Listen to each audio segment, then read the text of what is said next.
नमस्कार। Gayatri PG college Sanchore की online class में आपका स्वागत है। प्रिय विद्यार्थियों, आज हम बौद्ध धर्म की विभाजन के बारे में पढ़ेंगे। किस प्रकार से बौद्ध धर्म का विभाजन है वो हुआ था। तो देखिए, सबसे पहले हम तो देख लेते हैं बौद्ध भिक्षु और संघ के बारे में। तो देखिए, महात्मा बुद्ध ने अपने विचारों को स्थायी बनाने के लिए अपने कई अनुयायियों को भर्ती किया और जो महात्मा बुद्ध के बनाए हुए नियमों का पालन करते थे, इस कारण वे बौद्ध भिक्षु के नाम से जाने जाते थे। भिक्षु उन लोगों को कहते थे जो गृहस्थ जीवन छोड़कर बुद्ध के समस्त उपदेशों का पूर्ण पालन करते हुए बौद्ध धर्म के प्रचार प्रसार में जीवन व्यतीत करते थे। अर्थात महात्मा बुद्ध के उपदेशों का पूर्ण पालन करते हुए बौद्ध धर्म के प्रचार प्रसार में जीवन व्यतीत करते थे। प्रारंभ में बुद्ध ने स्त्रियों को इस प्रकार त्यागमय भिक्षु जीवन बिताने की अनुमति नहीं दी थी, किंतु बाद में अपने प्रिय शिष्य आनंद के आग्रह पर स्त्रियों को भी त्यागी जीवन बिताने की अनुमति महात्मा बुद्ध ने वो दी थी। गृहस्थी पुरुष एवं स्त्रियों को कहा जाता था उपासक और उपासिकाएं, और वे लोग गृहस्थ जीवन में रहते हुए महात्मा बुद्ध द्वारा बतलाए गए मार्ग के अनुसार जीवन यापन है वो करते थे। वहीं भिक्षु जो वर्ग था उसको संगठित और संयमी बनाने के लिए बुद्ध ने बौद्ध संघ की स्थापना की थी, और संघ में भिक्षुओं को वहां की दिनचर्या और कार्यक्रम के अनुसार जीवन बिताना पड़ रहा था, और संघ में जाति पाति का भेद नहीं था और न ही इसका कोई अधिपति होता था। संघ का मुख्य काम बौद्ध धर्म का प्रचार करना था। संघों में रहने के लिए भिक्षु भिक्षुणियों के अलग अलग मठ बने होते थे, जहां वे त्यागमय सादा जीवन बिताते थे। वर्ष के 8 महीनों तक भिक्षुगण घूम घूमकर बौद्ध धर्म का प्रचार करते थे, और 4 माह मठ में रहते हुए आत्मचिंतन एवं साधना करते थे।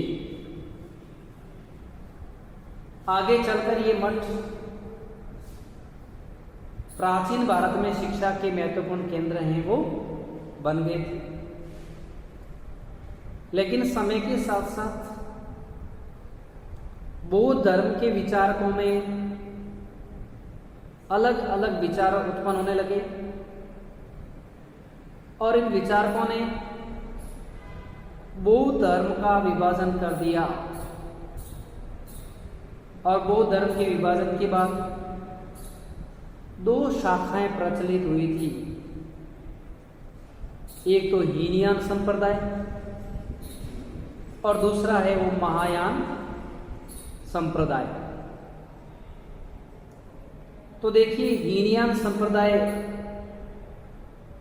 बौद्ध धर्म के प्राचीन स्वरूप को महत्व देता है। हीनयान संप्रदाय महात्मा बुद्ध को आदि धर्म प्रवर्तक तथा निर्वाण प्राप्त एक सामान्य व्यक्ति मानता है। वह बुद्ध को ईश्वर का अवतार नहीं मानता और बुद्ध में देवी शक्ति प्रतिष्ठित करने का भी है वो विरोधी। अर्थात हीनयानवादी महात्मा बुद्ध को एक सामान्य मानव मानते हैं और वे महात्मा बुद्ध को ईश्वर का अवतार न मानते हुए उसे एक सामान्य मानवीय है वो मानते हैं। हीनयान संप्रदाय कर्मवाद व पुनर्जन्म में विश्वास रखता है, परंतु बुद्ध की भांति हीनयान संप्रदाय भी ईश्वर की सत्ता में विश्वास नहीं रखकर स्वयं पर विश्वास रखता है और उसका मानना है कि बुद्ध के बताए मार्ग का अनुसरण करने से निर्वाण की प्राप्ति हो सकती है और निर्वाण प्राप्ति के लिए यही सही मार्ग है। और इस संप्रदाय का कथन है कि अपने लिए स्वयं प्रकाश बनो, अर्थात स्वयं अपने लिए प्रकाश बनो, लेकिन स्वयं के प्रकाश को पहचान सकना प्रत्येक के वश में नहीं होता। हीनयान शाखा वाले इस बात को स्वीकार करते हैं कि शुभ और अशुभ दोनों तरह की वासनाएं हैं वो हेय है। वे लोग केवल निवृत्ति के ऊपर ही अधिक बल देते हैं, इसलिए इस संप्रदाय को छोटी गाड़ी कहा जाता है, क्योंकि इससे थोड़े व्यक्ति ही सुख प्राप्त कर सकते हैं। अर्थात हीनयान संप्रदाय वाले जो है विचारक हैं, वे महात्मा बुद्ध को एक सामान्य मानव मानते हैं। वे महात्मा बुद्ध का देवीकरण या देवी सत्ता से युक्त नहीं मानते हैं और हीनयान वालों का मानना है कि स्वयं के प्रकाश को या स्वयं प्रकाशित हो या स्वयं के लिए प्रकाश बनो, अर्थात स्वयं महात्मा बुद्ध के बताए मार्ग पर चलकर उनके समान तेजस्वी बन सकते हैं। लेकिन यह संप्रदाय निवृत्ति मार्ग, यह संप्रदाय केवल निवृत्ति मार्ग वालों पर बल देता है, अन्य पर नहीं देता है। इसी कारण इसे छोटी गाड़ी कहा जाता है, क्योंकि इसमें केवल निवृत्ति मार्ग वालों को ही सुख प्राप्त होता है। वहीं महायान संप्रदाय बौद्ध धर्म के जिन अनुयायियों ने इस कठिन मार्ग को सरल बनाने के लिए कुछ नवीन सरल मान्यताओं का विकास कर उनके अनुसार चलना प्रारंभ किया, तो वे महायान कहलाए थे। ईस्वी सन की शुरुआत के साथ साथ बौद्ध धर्म में हीनयान और महायान का यह भेद स्पष्ट सामने आ गया। महायान शाखा के विकास के लिए कई कारण उत्तरदायी थे और उनमें से एक मुख्य कारण उन दिनों में भक्ति प्रधान भागवत धर्म की बढ़ती हुई लोकप्रियता थी, जिसके परिणाम स्वरूप बौद्ध धर्म की प्रगति रुक गई थी। और दूसरा मुख्य कारण उन दिनों में भारत में बाहर से आकर बसने वाले यवन, शक, पहलव, कुषाण आदि लोगों को अपने मत में दीक्षित करने का था। मूल बौद्ध धर्म में गृहस्थों के लिए निर्माण की व्यवस्था नहीं थी और हीनयान मत भी इसी पर आधारित था। लेकिन महायान धर्म में गृह गृहस्थी के साथ भी उनके लिए निर्वाण प्राप्ति करना संभव बताया गया था। महायान संप्रदाय वाले सब आदमियों, खास तौर से गृहस्थियों का निर्वाण सुख का अधिकारी बनना चाहते थे और उनका कहना था कि व्यक्ति को केवल आत्म कल्याण ही नहीं करना है, बल्कि संसार के अन्य दुखी प्राणियों की सेवा के साथ उन्हें भी निर्वाण का मार्ग बताना है। और बुद्ध का जीवन इसी का हम उदाहरण है वो मान सकते हैं। अब देखिए महायान संप्रदाय की विशेषता।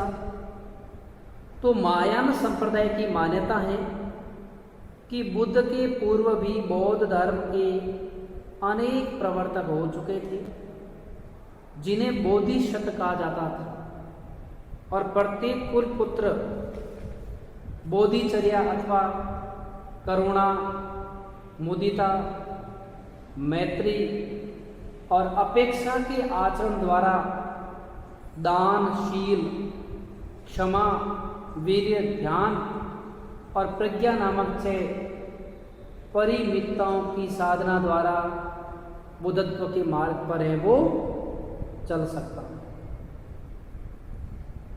किंतु उसे बुद्ध बनने में रुचि नहीं है।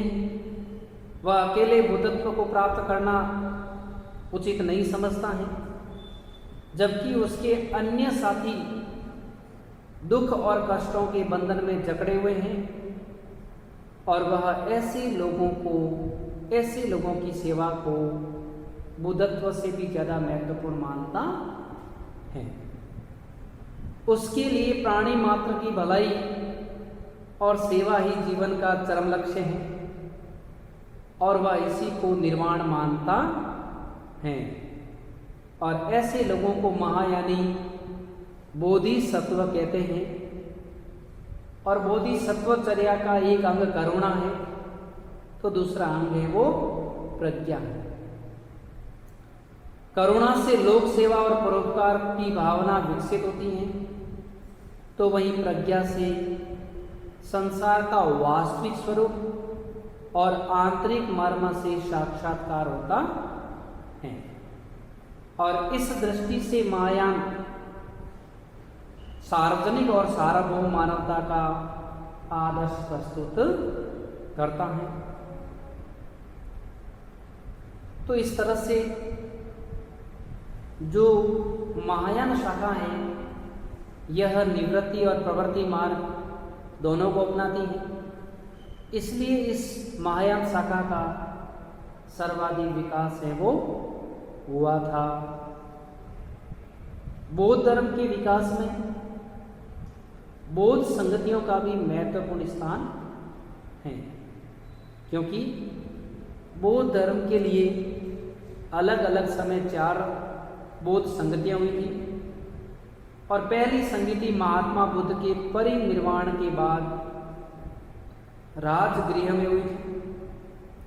और इस अवसर पर बौद्ध भिक्षुओं में नोक-झोंक शुरू हुई थी। और इस सभा का मुख्य उद्देश्य महात्मा बुद्ध के उपदेशों का संकलन करना था। और जो लोग परंपरागत कठोर नियमों के पक्ष में थे या अनुयायी थे वे स्थविर कहलाए, परंतु जो भिक्षु संघ के नवीन नियम लागू करने के पक्ष में थे वे महासंगीत कहलाए थे। और जैसे जैसे समय बीतता गया, दूसरी संगति हुई, तीसरी संगति हुई, जिसमें अभिधम पिटक की रचना हुई जो सम्राट अशोक के काल में हुई थी। और इस तरह चौथी संगति कनिष्क के काल में कुंडलवन कश्मीर में है वो हुई थी। तो बौद्ध धर्म की 4 बौद्ध संगतियां हुई। इनसे भी बौद्ध धर्म को फलने फूलने में योगदान मिला था। अब है बौद्ध धर्म का मुख्य साहित्य। तो ध्यान दीजिए, बौद्ध धर्म के मुख्य साहित्यों में आते हैं त्रिपिटक। त्रिपिटकों में आते हैं सूत पिटक, विनय पिटक और अभिधम पिटक। सूत पिटक, विनय पिटक और अभिधम पिटक, ये 3 पिटक बौद्ध धर्म के प्रमुख माने जाते हैं। धन्यवाद।